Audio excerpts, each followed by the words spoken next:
Hello, everyone, and welcome back to Bhakti Fundamentals.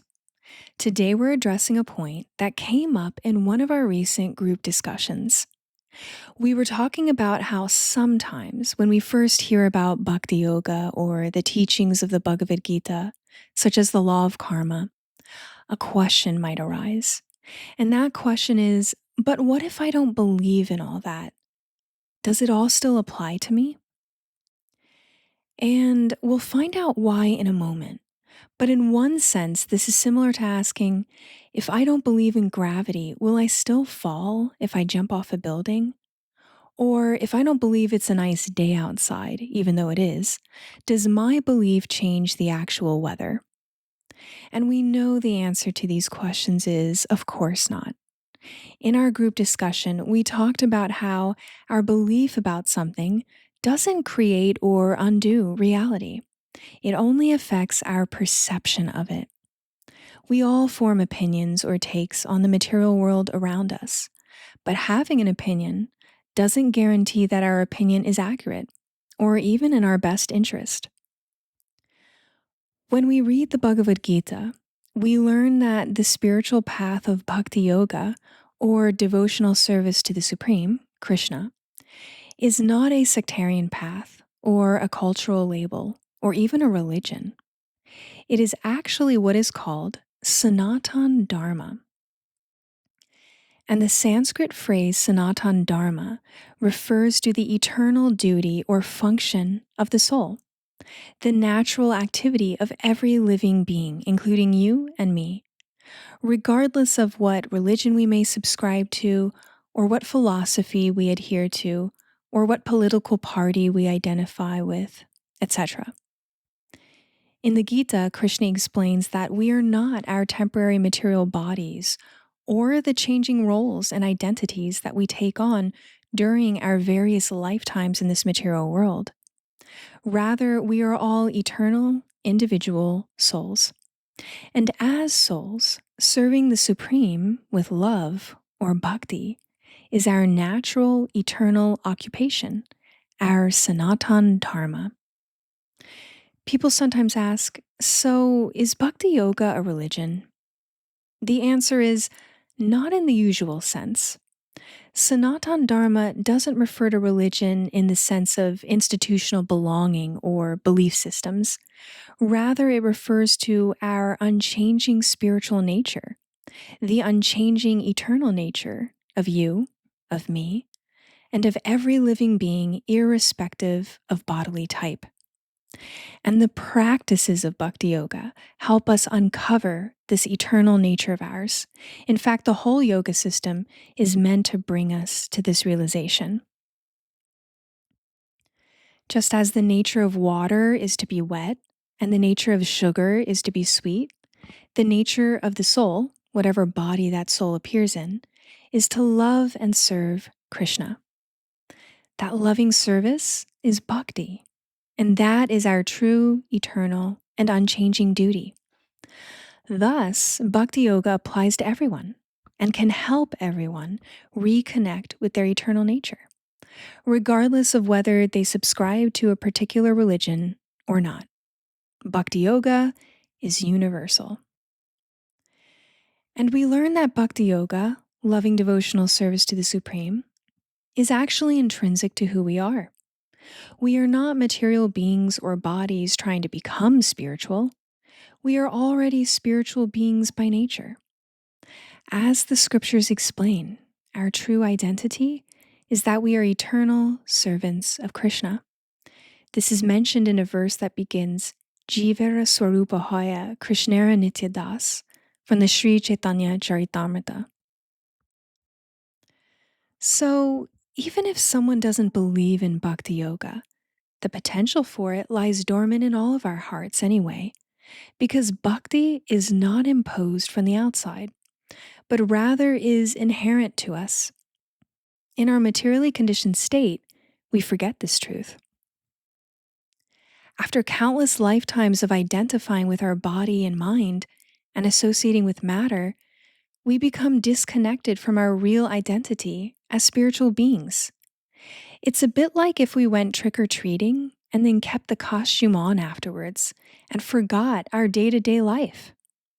In the same way, due to our many lifetimes in this material world, we tend to identify with our temporary material bodies and minds, or the temporary roles that we play. And we forget that we are eternal souls whose eternal function is to serve the Supreme, Kṛṣṇa, with love. Bhakti Yoga is the process of reawakening our forgotten relationship with the Supreme, of discovering what already exists. Kṛṣṇa explains in the Bhagavad Gita, chapter 15, verse 7, that all living beings are his parts and parcels. We are spiritual in essence, and just as a spark belongs to the fire, we belong to Kṛṣṇa. Whether we acknowledge it or not, that objective spiritual truth, spiritual reality, remains unchanged.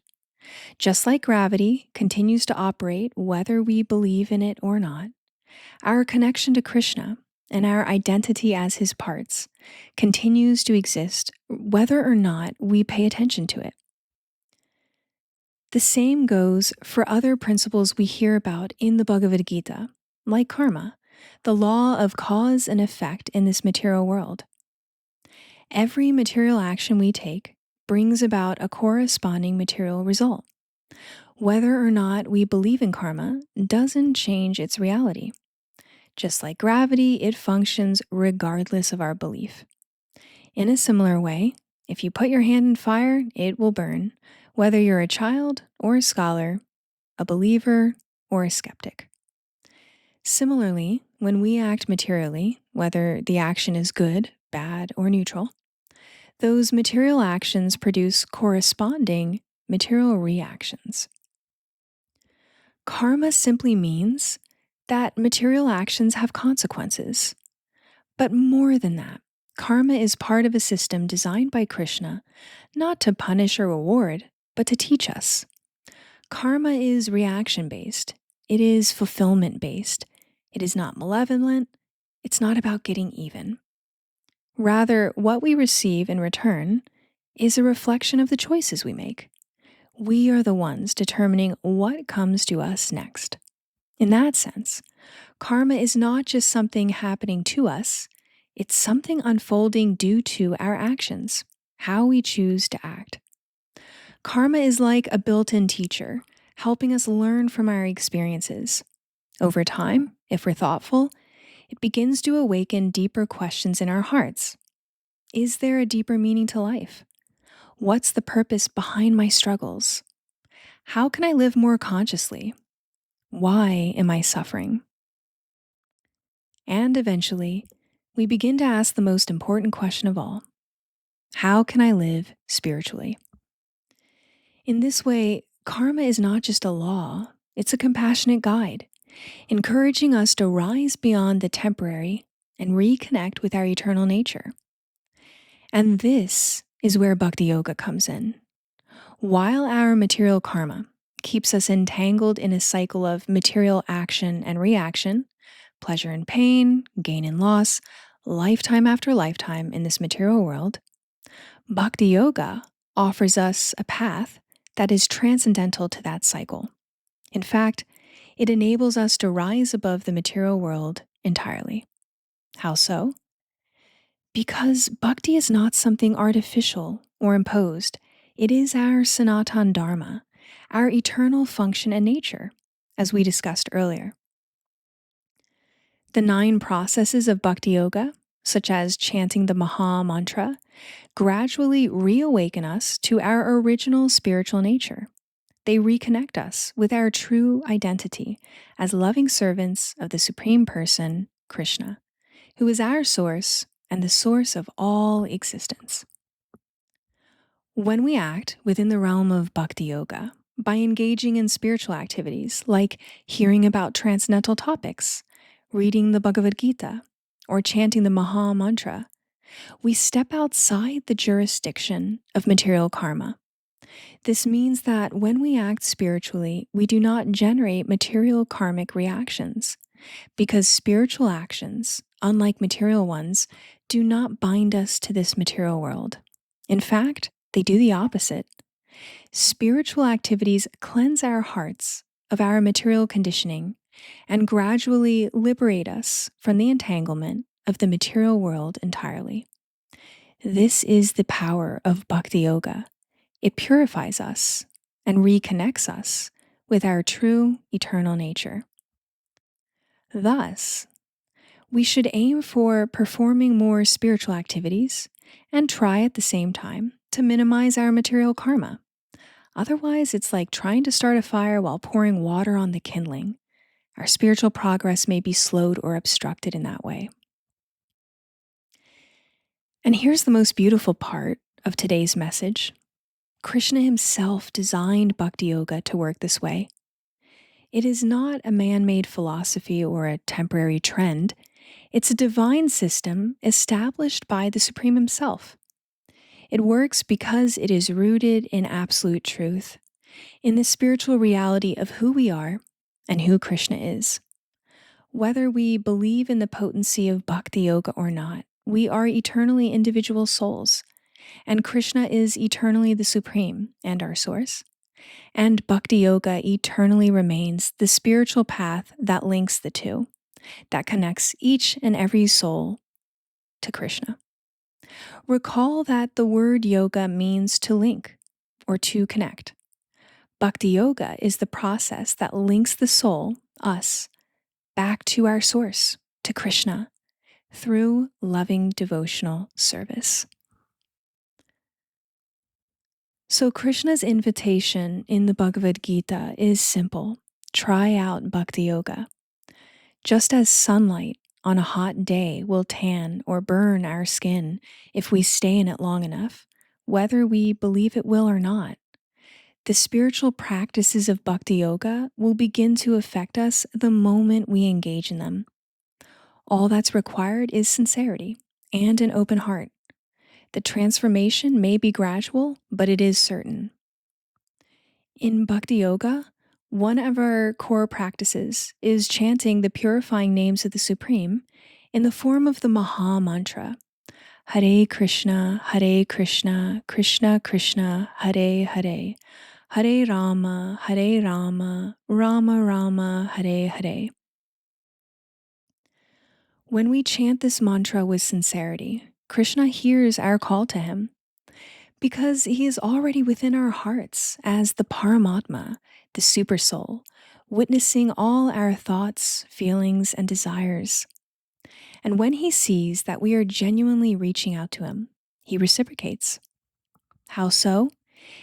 He begins to cleanse away the layers of our material consciousness. At the same time, he gently awakens what has always been there, our dormant spiritual desires and our dormant love for him. Chanting the Maha Mantra is a fast and easy way to connect with Kṛṣṇa in our daily lives. In fact, it is the recommended process in this day and age for reconnecting with the Supreme quickly and effectively.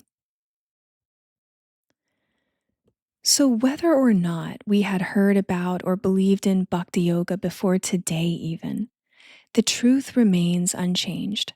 Belief is optional. Spiritual truth, spiritual reality is eternal. And the truth is this: we are not our temporary bodies or our restless minds. We are eternal spiritual beings, and our relationship with the Supreme Person, Kṛṣṇa, is also eternal. He is always with us, patiently waiting for the moment we turn toward him, ready to uplift us and help us rise above the suffering of this material world.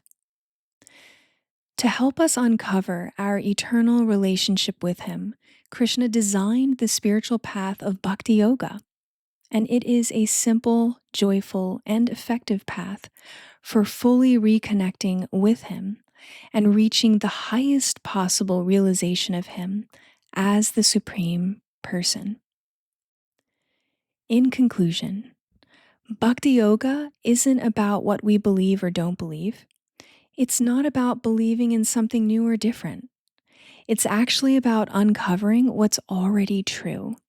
It is not subjective or sentimental, Bhakti Yoga reveals objective spiritual reality. The practices of Bhakti Yoga, designed by Kṛṣṇa himself, progressively uncover the spiritual truths of who we really are, who Kṛṣṇa really is, and the eternal loving relationship that already exists between us and the Supreme. That relationship is just waiting to be remembered and acted on. So that's all we have for today on the topic of spiritual truths. Please let us know if you have any questions that we can answer in future sessions. In the meantime, thank you for listening today, and we'll see you next time on Bhakti Fundamentals.